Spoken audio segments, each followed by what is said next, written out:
Rolex, Rolex, Rolex, Rolex. Imagine a fucking piece of metal that's sexy and is nice, controls how you live your life. And people are like, who the fuck has 4 Lamborghinis? Bruh, let me show you. Do you understand the amount of headaches, calls, maintenance, time associated with all those tasks?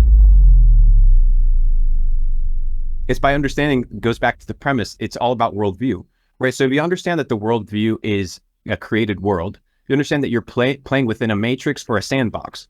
The sandbox has rules, whether they're natural rules of the universe, you're still bound by them. I like it, right? Because we talk about a video game, let's say Grand Theft Auto, and it's in a sandbox. You can't leave certain parameters. Yeah, you can go out and swim, but eventually, like, you can't go anymore. Whether it's because you sink, you lose air, you don't want to continue swimming, you don't have time, your game, whatever the reason is, you live in a sandbox, just like the real world.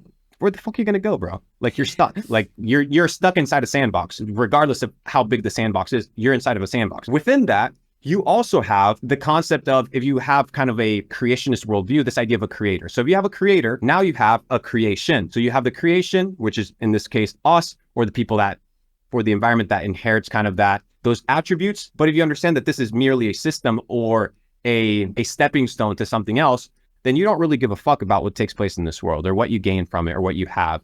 So if you can transcend your mortal flesh or like the suit that you're wearing and understand that you're not the suit that you're wearing, that the suit is merely a representation of who you are. And it's a vehicle by which you can operate in this 3-dimensional realm, right? This is how you operate. You operate in the 3-dimensional realm through this body, through your processors, through your eyes, through receiving information, breaking it down. But you're not bound by that. And whether you take psychedelics or you experience it through lucid dreaming at night, you understand that there's other shit out there that you can't explain. Right. That's the stuff that people need to be like, okay, like, it can't just be that millions of people throughout thousands of years are saying that they've seen visions, that entities have approached them. Well, every single person's delusional and crazy. Every single person is intoxicating and seeing visions. I mean, that's not necessarily the case.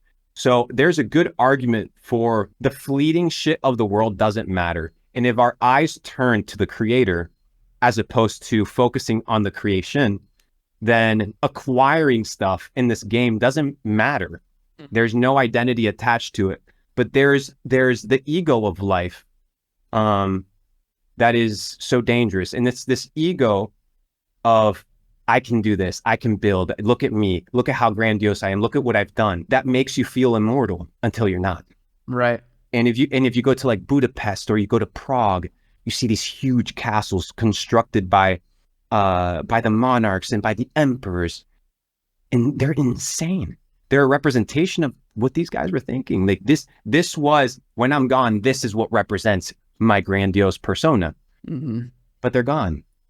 Like, no, you can't even tell me the name of the building. You just say, oh, that's a cool building. So when people start accumulating and compromise their morality, their ability to sleep, their peace of mind, to obtain things or to take things from others to have them themselves, they've lost their way. And it's one of those things where it all comes down to worldview. It's how you perceive the world.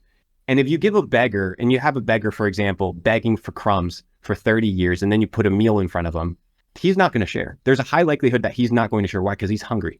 So it's the system's job to keep people hungry, alone, fending for themselves, like hobos, to feel like everybody else is in it to take from them. So if everybody else is in it to take from, fuck them all. I'm gonna do my own thing, take it all from me. And that's how a lot of these elites work.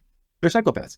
And you have to be sort of crazy to get to certain levels of society because of the other certain crazy people of society that you have to compete with at that level. And a lot of people are just not willing to get to that place. Now, I said it once and I'll say it again. To me, wealth, I define wealth in a different way than most people. It's a little bit of an interesting kind of definition, but it's more so a philosophy of life, not really a definition. My idea of wealth, and this comes when you have the ability to sustain yourself in a basic form, is, to me, the wealthiest person in the world is the person that wakes up with the least pressure on their chest. Every single morning, right? The wealthiest person is the one that wakes up and is like, it's good to be alive. Let's take the day on. Let's do this. I got it.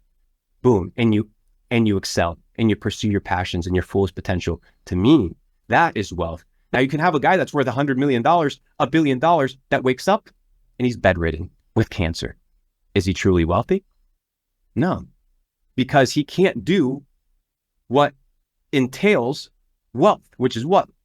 The ability to do whatever the fuck you want, whenever you want, however you want. Freedom, abundance. And you can't have abundance if you're missing certain aspects in your life.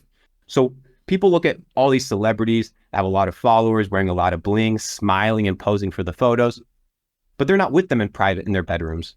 They're not with them when they're signing those contracts. They're not with them when they open up those bank accounts and see that they owe a fuck ton of money to the IRS because nobody taught them how to pay taxes, right? So you worship these people, but then you realize that they're no different than you. Mm-hmm. And in fact, some of them are even worse than you. They're dumber, stupider than you are. They shouldn't even be where they are, but they're so easy to control that why wouldn't you put them there?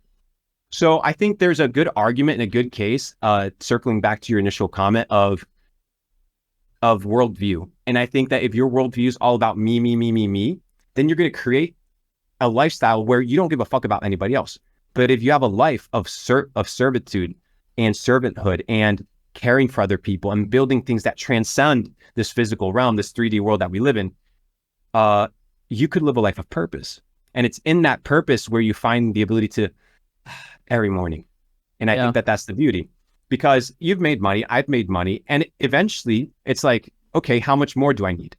Okay, perfect. I need more money. Why? To buy a bigger house, to buy a nicer car, to buy another Rolex, to buy another pair of shoes. It's all the same shit. And that's when it hit me. I was like, I'm just buying, like, bro, like Rolex, like just dumb shit. In this case, they're investments, so it's not really a big deal. But like, I can show you my closet. There's shoes I'm like, I've never even worn this. What the fuck is in my head? And it's like, it's not that I'm thinking, I'm programmed. I'm programmed to spend, because my success, right, as I'm programmed, is found in what I have and not in who I am. So once that hit me, I'm like, well, what the fuck? I'm not buying shit. And now I'm in the process of, if I don't touch something for 90 days, I get rid of it. That is my rule. If I have something in my house that I don't interact with in a valuable way for 90 days, I don't care if it's a shirt, hat, whatever it may be, a camera, a computer. If I don't use it for 90 days, gone, out of my house. Because all this clutter does what? Clutters mind. Mm-hmm. If you have fucking 4 Lamborghinis in the garage, and people are like, who the fuck has 4 Lamborghinis? Let me show you. Let's say you got 3 cars in the garage, nice exotic one, a regular daily, and let's say you got a supercar. Do you understand the amount of headaches, calls, maintenance, time associated with all those tasks? All that, to me, not for everybody, because for some people, their passions, and I'm just using cars as an example. You can talk about anything. It can be your physique, it can be your relationships, it can be your house, it can be your business. It can be anything that controls your time and controls your attention. So imagine a fucking piece of metal that's sexy and is nice, controls how you live your life. When you get the oil change, oh, well, now this problem, now this phone call, now this. And people will be like, oh, well, I'll get an assistant, I'll do this, all that stuff. All the rich people that I know, bro, they're in their garage out here. Well, let me scrape this paint. Like, oh, the paint's scraped. Oh, let me get the cleaner. Let me call this. It's like fucking maintenance 24/7. And the problem with 24/7 maintenance is that when you're maintaining material shit, you can't maintain yourself, because you only have a certain amount of time in the day. So instead of focusing on the exterior, you're focused on the interior, and you develop self. Why have a Lamborghini when you can be a fucking walking Lamborghini?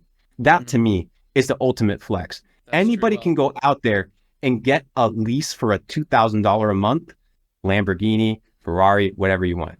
But not every motherfucker can wake up, touch their toes, stretch, do some abs, drink some fresh spring water. I'm free today. That to me is true wealth. And once people start shifting their paradigm and their worldview, business becomes fun. Relationships become fun, because you're not chasing. Yeah. You're not chasing the motherfucker that made $1 million. Well, I got to go make $1 million. No, it's you.